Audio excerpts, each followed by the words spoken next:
Come expand your spiritual journey. Join us for Just the Talk, Sundays, 1 p.m. to 6 p.m. Mountain Time. Experience Unity Kitchener and Ottawa.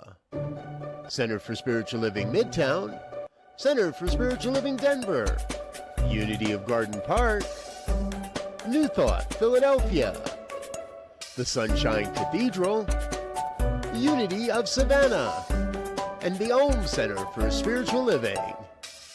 Come unleash your spiritual potential with New Thought Media Network. And now, let's experience Center for Spiritual Living Midtown.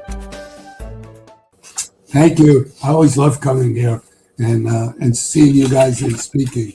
So I want to speak today on living a conscious life. And I want to begin with two quotes. The first one is by a lady named Victoria Morin. And she wrote, "Know this, if you ever made magic, you can make it now. If you've once changed the circumstances of your life, you can change them a second time. If you were ever on top of the world, you can be there again. You just don't get one shot or a single opportunity. All you need is the attitude and the tools." And the second quote that I want to speak to today is just one of my favorite quotes by one of my favorite spiritual people, Rabbi Abraham Joshua Heschel.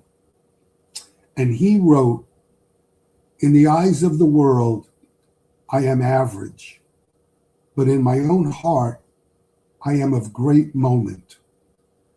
The issue I face, the challenge I face, is how to actualize, how to concretize the quiet eminence of my own being." I just love that quote. And I think what he's trying to tell us, he's speaking about himself, but it's probably true for most of us. He's saying, look, people see me as just an ordinary guy, but I know deep inside that I'm more than that I have a gift to give. And the challenge that I face in my life is how to bring that forth and share it with the world. You know, there's nobody else like you or like me. We're unique, but it's up to us to develop and to nurture our uniqueness. And we give our gifts when we follow what our path is, not what somebody else thinks our path should be. And no one else can give the gifts that we have. And if we don't give them, they're lost to the world. You know, and I know somebody listening to this is going to say, what gifts do I have? You know, and some of us have bigger gifts than others. You know, we're not all going to be president. We're not all going to be, you know, hitting 60 home runs in a season or being in the Super Bowl. But the truth is, the world needs great plumbers and great electricians and great coaches and great teachers and great parents.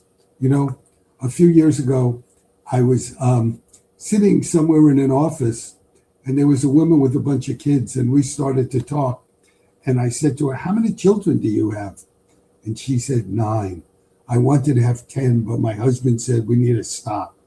And I said, "That's a lot." And she said, "I know my role in life is to be a great mother and raise great citizens." That is what I'm talking about, a gift to the world. You know, Ernest Holmes said that if our life isn't going the way that we want it to, we can't blame anybody else. We need to take our own life in our own hands. So what does that mean, to take our own life in our own hands? To me, it means no more shaming, No more blaming, no more victimhood. It means being willing to learn from any situation. It means asking myself, how can I grow from this situation? It means being willing to step into my power. You know, before Becky was introduced as a practitioner, and I always tease and say there are great advantages and great disadvantages to being married to a practitioner. Let me tell you what the disadvantage is. I don't get to wallow. I miss wallowing.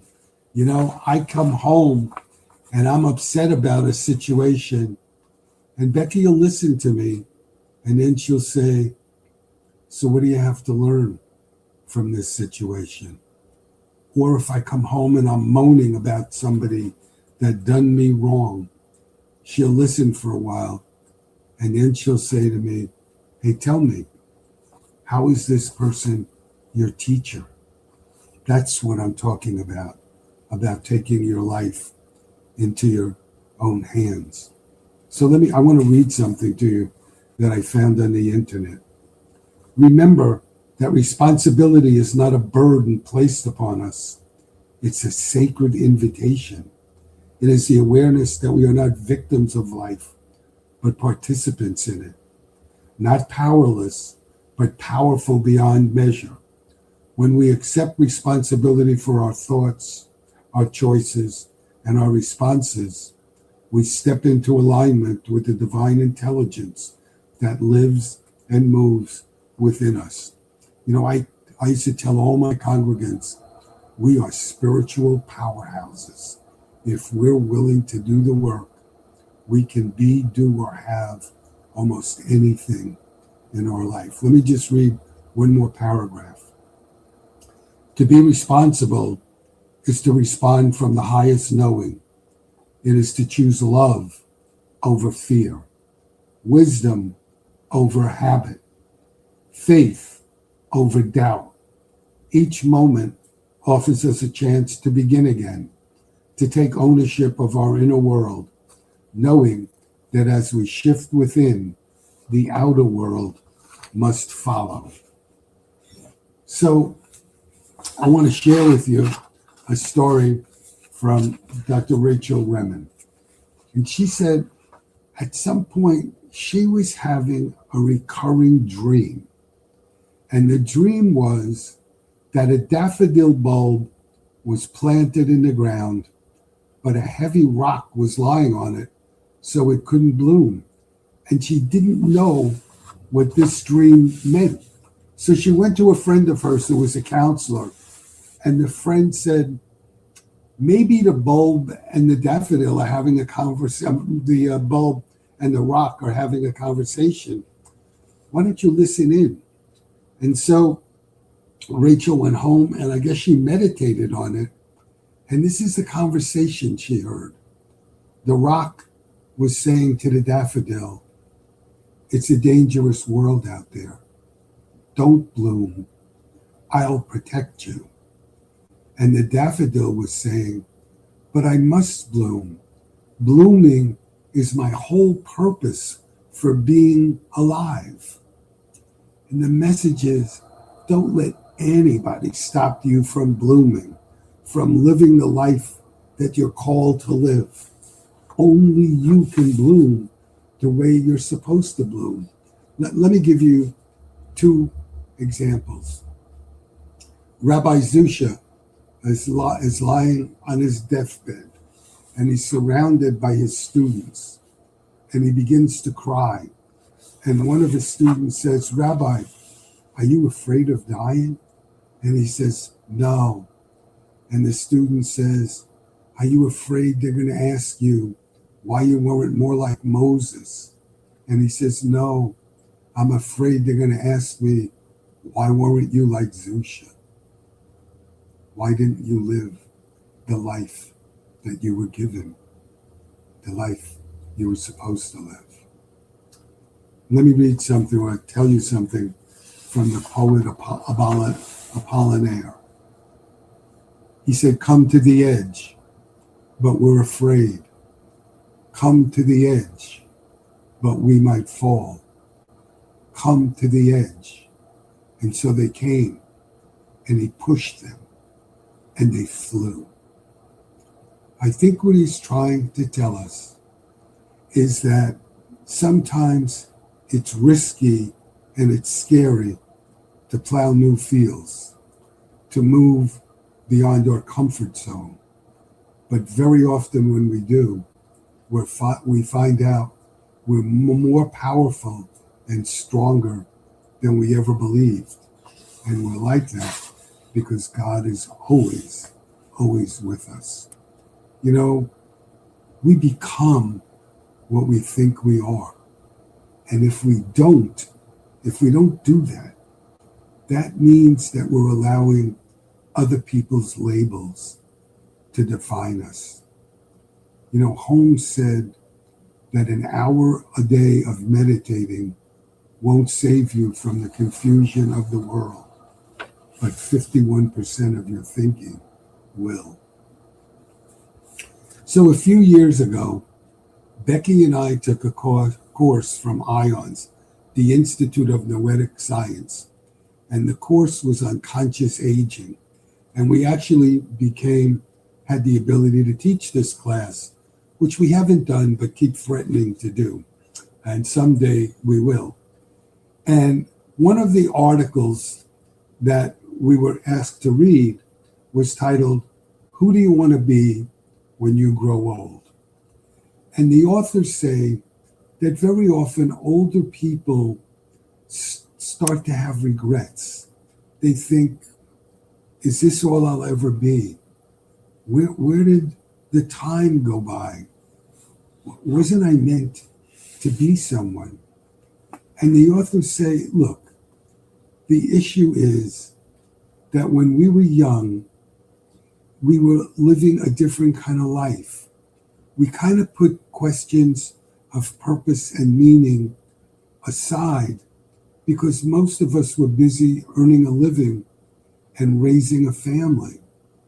But now that that's part of our life is complete, the question, who am I, becomes central to our life. You know, and the truth is that our roles as parent, as spouse, as neighbor, as friend, as teacher, I don't have to tell you, they are really important roles. But they aren't our purpose. Purpose is a mindset to grow continually, to make a difference. Purpose is who we bring to what we do. Purpose is who we bring to what we do. So the authors of that article talk about living a default life. And what is living a default life? It's not being true to yourself. It's not being authentic. And they say, how do you end it? How do you end the default life? It's really simple, or it sounds simple anyway. Be yourself. Don't be dependent on other people's approval. Dennis Merritt Jones is a CSL minister. Maybe a lot of you have heard him speak or read his books. He's a prolific author. And he said, we each hold the key to what sets us free. It's choice. We make many choices all day. And he said, so instead of saying, I can't, say at this time, I choose not to. The difference between I can't and I choose not to is the difference between stepping into our power and being a victim. So I want to tell you a fable. And the fable is about Sir Gawain, who's a knight of the Round Table, and Ragnell, who's a hideous, ugly hag.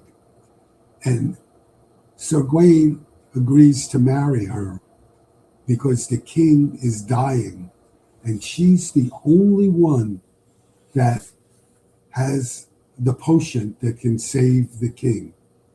So they get married, and on their wedding day, they go up to the wedding chamber, and she excuses herself to get into something more comfortable. And out comes this beautiful, gorgeous woman. And Sir Gawain says, "Where's my wife?"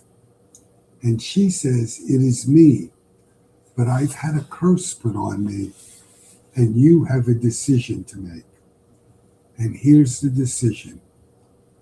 Do you want me to look beautiful at night for your pleasure and ugly in the daytime where people will pity you? Or do you want me to look beautiful in the daytime and ugly at night where you'll get no pleasure? And his response is, you decide. It's not for me to choose. I want you to be the way you want. It's your choice. He gives her back her power. He doesn't decide her life for her. In effect, he says, it's your choice, not mine. And when he says that, the spell, the curse is broken, and she's beautiful all the time. In effect, what Sir Gawain did was make her responsible for her own life.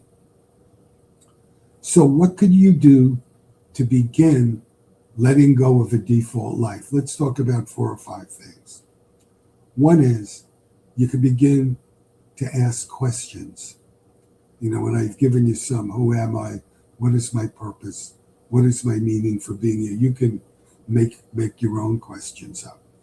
A second thing we can do is realize that sometimes it's going to be uncomfortable, but we can know that it's okay to be uncomfortable because God is with us. And when God is with us, we're powerful. We can know that others are going to react. And all we can do is bless them, send them on their path, and we stay on ours. Let me give you an example from my own life. When I decided to go into my own business, literally every one of my business friends said to me, you're going to fail. You're going to fail. And not only that, nobody's going to hire you when you go looking for a job, because they're going to say, well, he stepped out of corporate life once. He probably didn't like it. Why should I hire him? The only one that kept saying to me, if it's your dream, go for it, was Becky, my wife. Well, I did go for it, and I was really successful. And I would have these same friends come to my office, or we'd go out to lunch, and they would say, oh, do I admire you? Do I admire you? And I realized what they admired was, for whatever reason, I was willing to overcome my fear and live the life I wanted, and they weren't. Something else we could do is we could start by taking small steps. Every little success breeds more success and more success. And lastly, we can remember we're doing exactly what we came here to do. You are the creator of your own existence. We need to let go of the masks and be the real us. And remember, life isn't a Halloween party. So let me close by reading this that I also found on the internet. Let us walk from this moment with open eyes, open hearts, and open minds, choosing to live consciously, lovingly, and with intention. Every breath is an invitation to awaken. Every thought, an opportunity to create, and every act, a chance to bless the world. As we live in this awareness, we discover that life is not happening to us, but through us, as us. And in that discovery, we become the light that illumines the path for others. And together, we create a world awake, alive, and overflowing with possibility. God bless you. Have a wonderful week. We will see you in a few moments.